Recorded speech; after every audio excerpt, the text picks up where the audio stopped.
फिर से हमारी न्यू वीडियो जो है पार्ट 2। पिछली बार हमने एक्सेप्शंस पढ़ा था लास्ट टॉपिक। अब क्या हम पढ़ने जा रहे हैं movement along the supply curve. अब ये movement along the supply curve है क्या? अब देखो, सबसे पहले इसकी डेफिनेशन पढ़ते हैं, उससे आपको समझ में आएगा। देखो क्या, when quantity supplied of a commodity, किसी भी कमोडिटी की जब हम क्वांटिटी सप्लाई कर रहे हैं तब क्या है, change due to change in its own price. सिर्फ क्या चेंज हो सकता है? सिर्फ प्राइस चेंज हो सकता है। और हमें क्या रखना है, keeping other factors constant. Other factors हमारे कांस्टेंट होंगे और सिर्फ चेंज किस में आएगा, हमारे से प्राइस में चेंज आएगा। अब देखो यहाँ पर ग्राफ में, ग्राफ देखो क्या है, प्राइस पहले हमारी ये थी, ठीक, प्राइस हमारी बढ़ी, साथ ही साथ हमारी क्वांटिटी भी बढ़ी, ठीक। तो देखो, तो इसको हम क्या बोलेंगे, अपवर्ड मूवमेंट। इसको क्या बोलेंगे, अपवर्ड मूवमेंट। अपवर्ड मूवमेंट में क्या होता है, जब हम अपनी प्राइस को बढ़ाते हैं, प्राइस को बढ़ाने के साथ साथ उसकी क्वांटिटी भी, जो सप्लाई है वो भी बढ़ती है, तो ये हमारा क्या फॉर्म होता है, अपवर्ड मूवमेंट बोलते हैं इसको बेटा। अब देखो, अब दूसरी तरफ अगर आप देखोगे, पहले प्राइस ये थी, अब प्राइस हमने कम करी है। सिर्फ हम क्या चेंज कर सकते हैं, सिर्फ प्राइस चेंज कर सकते हैं। प्राइस के चेंज होने से हमारी सप्लाई भी कम हो गई है, तो इसको हम क्या बोलेंगे, डाउनवर्ड मूवमेंट। इसमें हमने प्राइस कम करी है, प्राइस कम करने से हमारी सप्लाई भी कम हो गई है। तो अब देखो, अपवर्ड मूवमेंट हम किसे बोलेंगे, जब हमने प्राइस बढ़ाई तो उसी के साथ साथ सप्लाई भी बढ़ी। और डाउनवर्ड मूवमेंट किसे हम बोलेंगे बेटा, प्राइस हमने कम करी, प्राइस डिक्रीज करी तो सप्लाई भी डिक्रीज कर दी। यहां पर अगर आप देखोगे तो ये अपवर्ड मूवमेंट है। Upward movement from left to right. यहां पर देखो ग्राफ में, ये हमारी प्राइस थी, प्राइस ये हो गई, क्वांटिटी हमारी ये हो गई, तो देखो ये अपवर्ड मूवमेंट है, आपको दिख रहा है ना अपवर्ड मूवमेंट। तो देखो ये अपवर्ड मूवमेंट है, लेकिन लेफ्ट टू राइट है। वहीं पर दूसरी तरफ डाउनवर्ड मूवमेंट क्या है, ये देखो प्राइस ये थी, प्राइस ये हो गई, ये हमारा मूवमेंट डाउन हुआ सप्लाई कर्व में, तो डाउनवर्ड मूवमेंट हुआ तो ये राइट टू लेफ्ट हो जाएगा, right to left downward movement. Clear बेटा? चलो अब हम नेक्स्ट टॉपिक पढ़ते हैं, जो कि है हमारा एक्सपेंशन एंड कॉन्ट्रैक्शन। अब बेटा हम एक्सपेंशन इन सप्लाई और कॉन्ट्रैक्शन इन सप्लाई पढ़ने जा रहे हैं। देखो क्या है definition, it refers to rise in quantity. ठीक है, क्वांटिटी कब बढ़ रही है,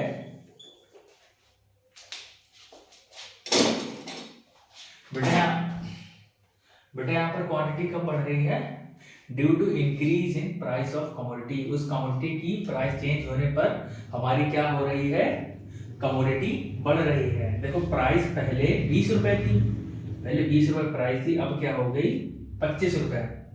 और 20 रुपए पे हम कितनी क्वांटिटी सप्लाई कर रहे थे, 100 यूनिट्स, अब हमने कितनी सप्लाई कर दी है, 150 यूनिट्स अब हम सप्लाई कर रहे हैं। यही है हमारा बेटा एक्सपेंशन इन सप्लाई। प्राइस के बढ़ने पर क्वांटिटी भी बढ़ रही है। वहीं पर कॉन्ट्रैक्शन का मतलब क्या होगा कि फॉल इन क्वांटिटी सप्लाइड। किस वजह से, due to price of the commodity. Price पहले ये थी, अब प्राइस क्या हो गई है, ये हो गई है। पहले हम 100 यूनिट सप्लाई करते थे, अब क्या हो गई है, सप्लाई हमारी कम हो गई है। तो आई होप समझ में आ गया होगा आपको। अब हम बढ़ते हैं नेक्स्ट टॉपिक पर।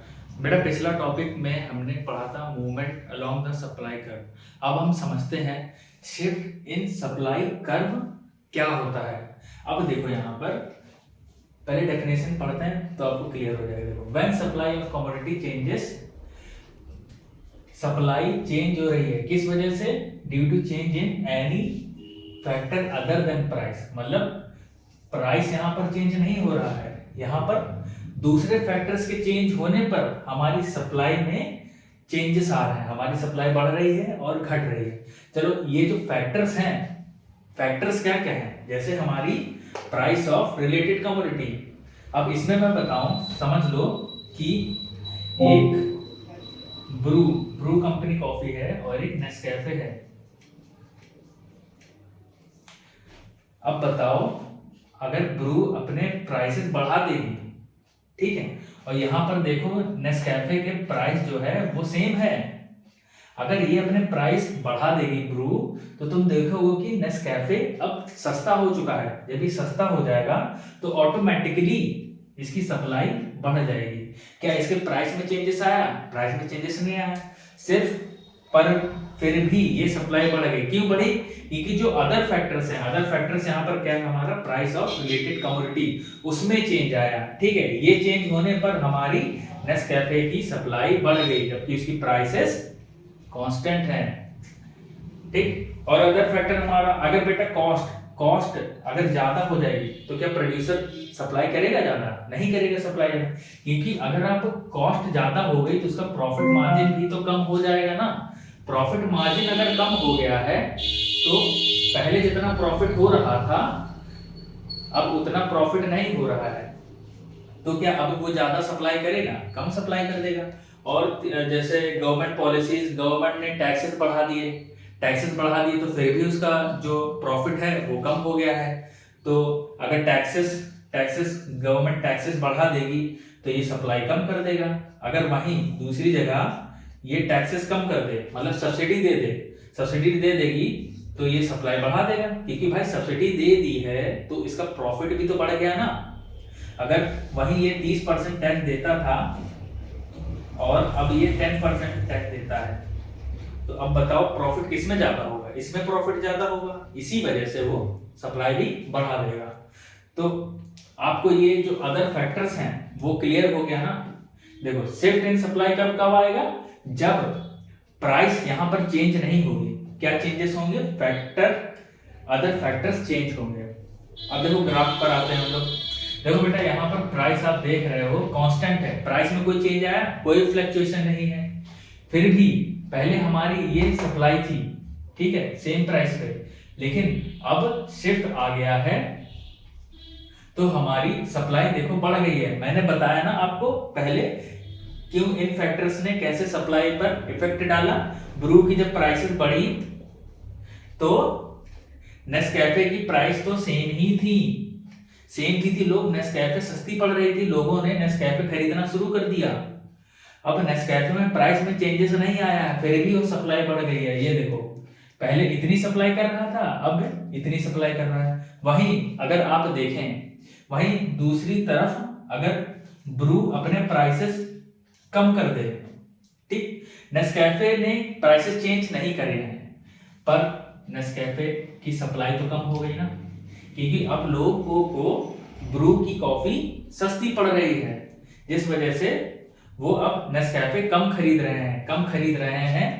तो हमारी जो सप्लाई कर्व है उसमें शिफ्ट आएगा कि नहीं? ठीक, अब पहले सप्लाई इतनी होती थी, अब वो सप्लाई कम हो गई। आई होप आपको समझ में आ गया होगा। चलो बेटा अब हम समझ लेते हैं शिफ्ट इन सप्लाई कर्व में इंक्रीज इन सप्लाई और डिक्रीज इन सप्लाई। इंक्रीज कब होगा? राइज इन सप्लाई कब होगा बेटा? जब राइज इन सप्लाई कब होगा? Due to any factors other than its own price. मतलब प्राइस यहां पर चेंज नहीं होगी, चेंज क्या होगा? अदर फैक्टर्स चेंज होंगे, जिस वजह से हमारा क्या होगा? क्वांटिटी चेंज होगी। क्वांटिटी सप्लाई क्या होगी? चेंज होगी। इंक्रीज इन सप्लाई में क्या है? देखो प्राइस सेम है, ठीक है, फैक्टर्स मैंने पहले बता दिया था, अभी रिसेंटली बताया फैक्टर्स क्या है। अब देखो प्राइस हमारी 20 है और क्वांटिटी कितनी है? 100 रुपए। 20 पर 100 रुपए है। अब कुछ फैक्टर्स चेंज हुए हैं, अदर फैक्टर्स चेंज होने की वजह से क्या इफेक्ट पड़ा है कि हमारी जो सप्लाई है वो इंक्रीज हो गई। अदर फैक्टर्स हमारे या तो कॉस्ट हो सकता है, या गवर्नमेंट पॉलिसीज हो सकती हैं, या फिर प्राइस ऑफ रिलेटेड कमोडिटी, जो मैंने कॉफी के ब्रांड के बारे में बताया था, ब्रू कॉफी, और हमारा दूसरा था नेस्कैफे। ठीक है बेटा, अब समझते हैं डिक्रीज इन सप्लाई। अच्छा, इसके पहले एक चीज और मैं बता दूं, जो इंक्रीज इन सप्लाई है, मतलब पहले सप्लाई इतनी थी, अब सप्लाई बढ़ गई है, इसी को हम क्या बोलते हैं? Rightward shift. इसको हम क्या बोलते हैं? Rightward shift. देखो बेटा यहाँ पर आप ध्यान से समझ पा रहे होगे, ये शिफ्ट है, यहाँ पर प्राइस नहीं चेंज हुई है, सिर्फ सप्लाई शिफ्ट हो गई है। अब दूसरा क्या है, decrease in supply. Decrease in supply क्या है,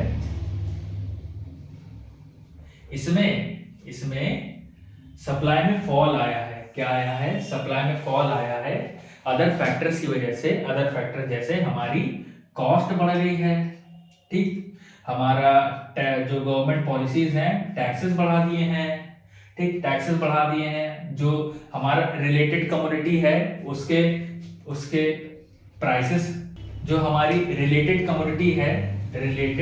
कमोडिटी उसके प्राइसेस कम हो गए हैं, जिस वजह से लोगों को वो सस्ता पड़ रहा है। तो लोगों ने ये कमोडिटी खरीदना कम कर दिया है, जिस वजह से सप्लाई में फॉल आया है। और इसी को हम क्या बोलते हैं, लेफ्टवर्ड शिफ्ट। ध्यान से देख पा रहे हो, इसमें शिफ्ट है, ठीक, ये लेफ्टवर्ड शिफ्ट हुआ है। प्राइस जरा सा भी चेंज नहीं हुआ है, सेम प्राइस पर शिफ्ट हो गया है। अब बेटा हम समझते हैं इफेक्ट ऑन सप्लाई कर्व, ठीक, सप्लाई कर्व पर क्या इफेक्ट आएगा, किस वजह से, due to change in other factors. किनकी वजह से, अदर फैक्टर्स की वजह से क्या चेंज आएगा। तो देखो सबसे पहला क्या है, change in price of other goods. Change in price of other goods. अब बेटा मान लेते हैं हम टी और कॉफी के बीच में, अगर देखो यहाँ पर टी के प्राइसेस और कॉफी के प्राइसेस, अगर बताओ बेटा कॉफी के प्राइसेस कांस्टेंट हैं, इसमें कोई चेंज नहीं आया है, लेकिन टी की प्राइसेस क्या हुई है, बढ़ गई है। अगर टी की प्राइसेस बढ़ जाएगी तो बताओ लोग इसको ज्यादा खरीदेंगे ना, ज्यादा खरीदेंगे तो हम ज्यादा सप्लाई कर देंगे, ठीक। वहीं अगर आप देखोगे टी के प्राइसेस क्या हो जाएंगे, कम हो जाएंगे। अगर टी के प्राइसेस कम हो जाएंगे, ठीक है ना, अगर टी अपने प्राइसेस कम करेगी तो लोगों को ये ज्यादा सस्ता पड़ रहा है तो लोग ज्यादा खरीदेंगे, ठीक। वहीं कॉफी हमारा कांस्टेंट प्राइस है, प्राइस वही है लेकिन इससे महंगा है, जिस वजह से लोगों को कॉफी महंगी पड़ रही है, तो उस वजह से लोग सप्लाई भी कम कर देंगे, ठीक बेटा। अब देखो तो इसमें क्या इफेक्ट पड़ेगा, अगर टी अपने प्राइसेस बढ़ाएगा तो इसकी सप्लाई क्या हो जाएगी, बढ़ जाएगी, लोग इसको ज्यादा खरीदने लगेंगे। वहीं अगर टी की प्राइसेस कम हो जाएगी तो लोग कॉफी को कम खरीदेंगे और टी को ज्यादा खरीदेंगे, तो जिस वजह से हमारी सप्लाई शिफ्ट हो जाएगी लेफ्टवर्ड, किधर को, लेफ्ट साइड को शिफ्ट हो जाएगी, ठीक बेटा। और ठीक, क्लियर ना। अब दूसरा हमारा change in price of factors of production. Factor of production nothing but cost, क्या है, कॉस्ट, ठीक। अब बताओ बेटा,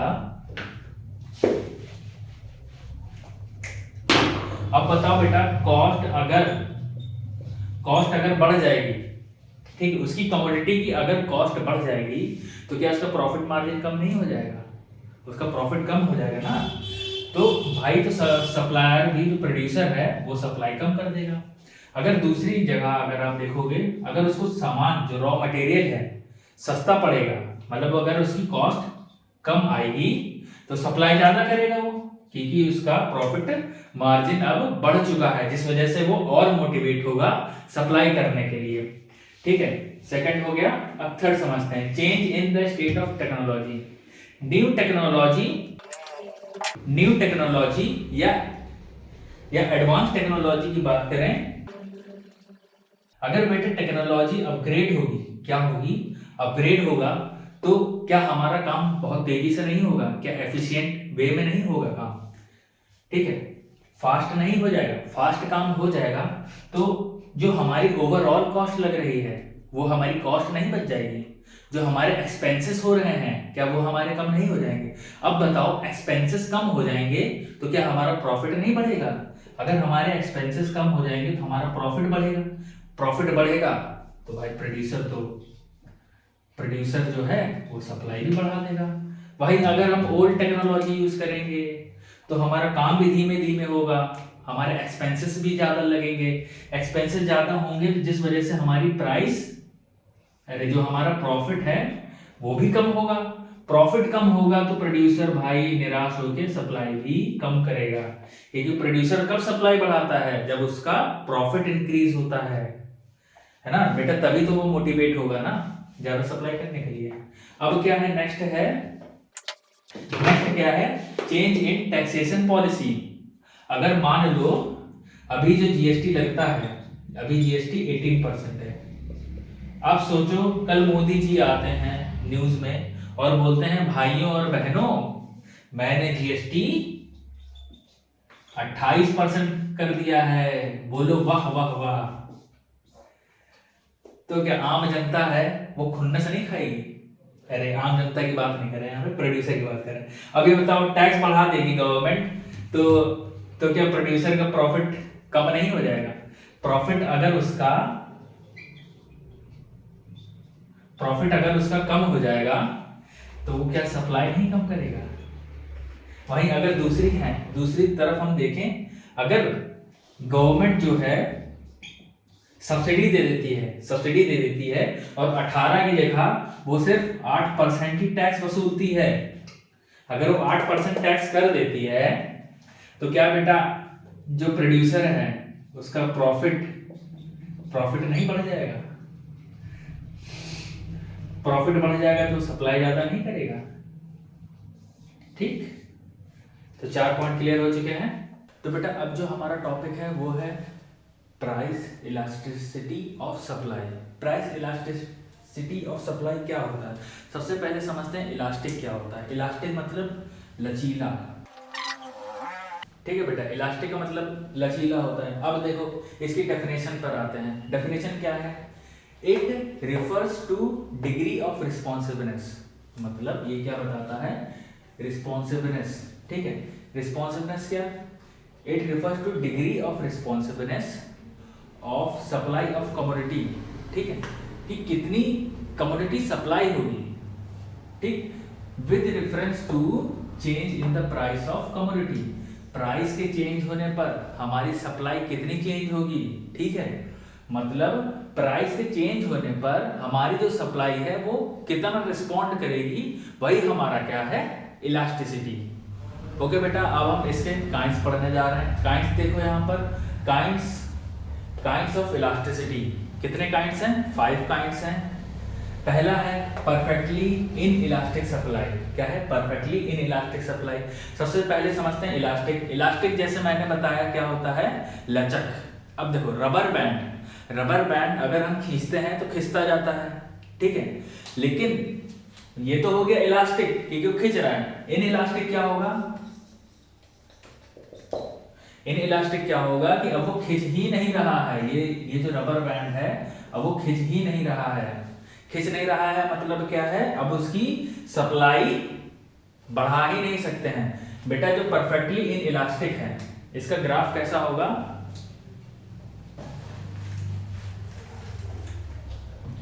अब देखो बेटा, जो परफेक्टली इन इलास्टिक सप्लाई है इसमें क्या होगा? प्राइस हमारा घटेगा बढ़ेगा, ठीक, प्राइस हमारा घटेगा बढ़ेगा, लेकिन सप्लाई जो है सप्लाई घटेगी बढ़ेगी नहीं, ठीक। वैसे प्रोड्यूसर क्या करता था? प्रोड्यूसर सप्लाई कब ज्यादा करता था? जब उस प्रोडक्ट की डिमांड उस प्रोडक्ट की जब प्राइस बढ़ती थी। जब प्राइस बढ़ेगी तो प्रोड्यूसर सप्लाई करता था। लेकिन यहाँ पर क्या है? प्राइस घटेगी बढ़ेगी लेकिन सप्लाई में चेंज नहीं आएगा। जैसे आप बताओ, गोल्ड को हम घटा बढ़ा सकते हैं? अर्थ में जितना गोल्ड अवेलेबल है क्या आप उससे ज्यादा प्रोड्यूस कर सकते हो क्या? मतलब या तो आपको दूसरे प्लैनेट जाना पड़ेगा उसकी सप्लाई बढ़ाने के लिए, क्योंकि अर्थ में जो गोल्ड है वो तो लिमिटेड है। क्या भाई आप जमीनी से तो निकालोगे ना, ठीक है। गोल्ड को हम प्रोड्यूस नहीं कर सकते हैं, ठीक है बेटा। अब इसका देखते हैं ग्राफ कैसा होगा।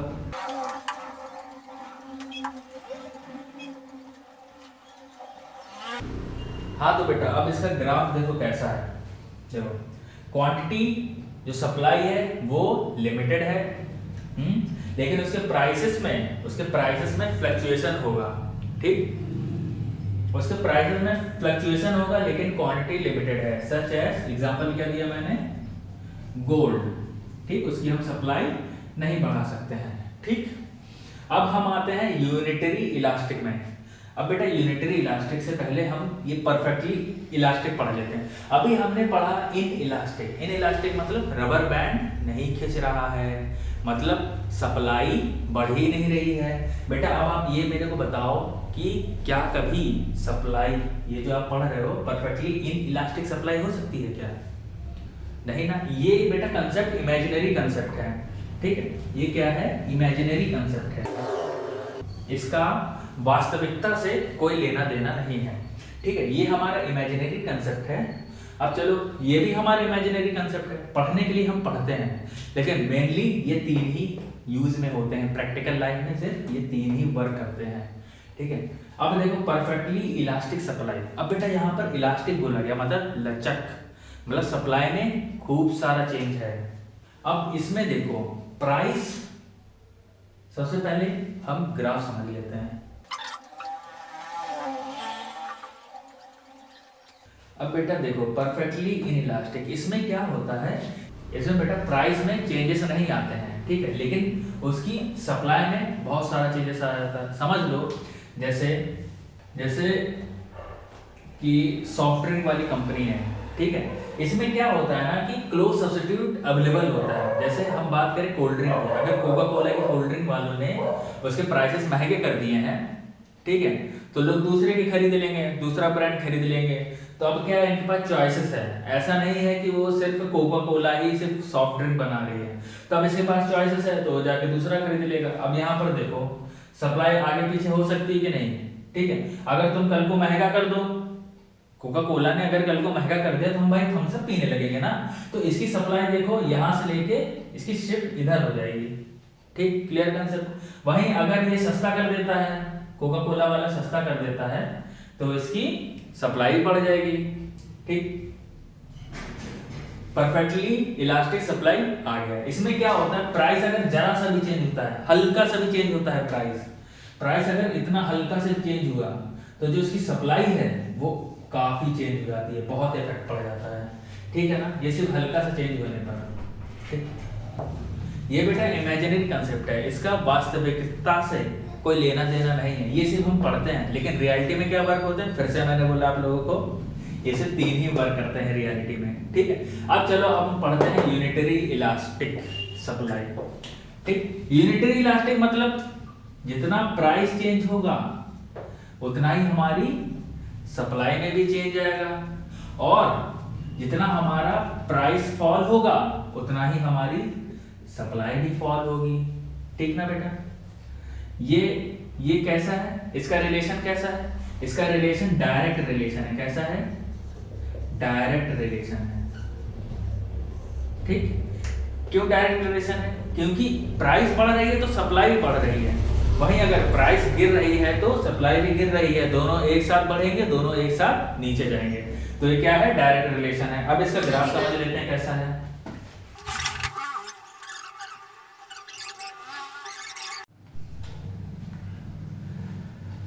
तो बेटा यूनिटरी इलास्टिक में क्या है, जितना प्राइस चेंज होगी उतना ही सप्लाई भी चेंज होगी, ये तो बता ही चुका हूं मैं।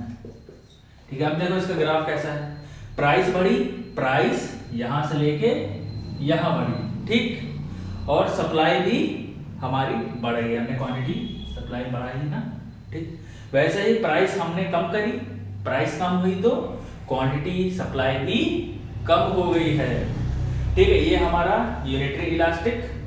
अब हम समझते हैं लेस इलास्टिक। देखो बेटा लेस इलास्टिक में क्या होता है, फटाफट समझ लो, इसमें प्राइस में ज्यादा चेंज आएगा।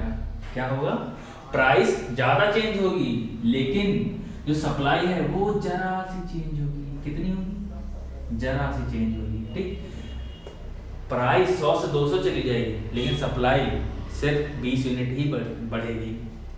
अब बेटा देखो हाईली इलास्टिक में क्या होगा, हाईली इलास्टिक में प्राइस जरा सी चेंज होगी। क्या होगी, जरा सी प्राइस चेंज होगी, लेकिन सप्लाई में बहुत फ्लक्चुएशन आ जाएगा। तो ये हाईली इलास्टिक का है। तो बेटा मैंने शॉर्ट में बताया है आपको, ठीक है, शॉर्ट में आपको हर एक चीज समझ में आ गया होगा। अगर फिर भी कुछ डाउट होता है तो आप कमेंट में पूछो, बोलो कमेंट में बनाने के लिए वीडियो, मैं डिटेल में बनाऊंगा वीडियो, ठीक है। इसी के साथ इस वीडियो को एंड करते हैं। अब आपसे मुलाकात होगी नेक्स्ट वीडियो में। तो बेटा पढ़ते रहना अच्छे से, ठीक है।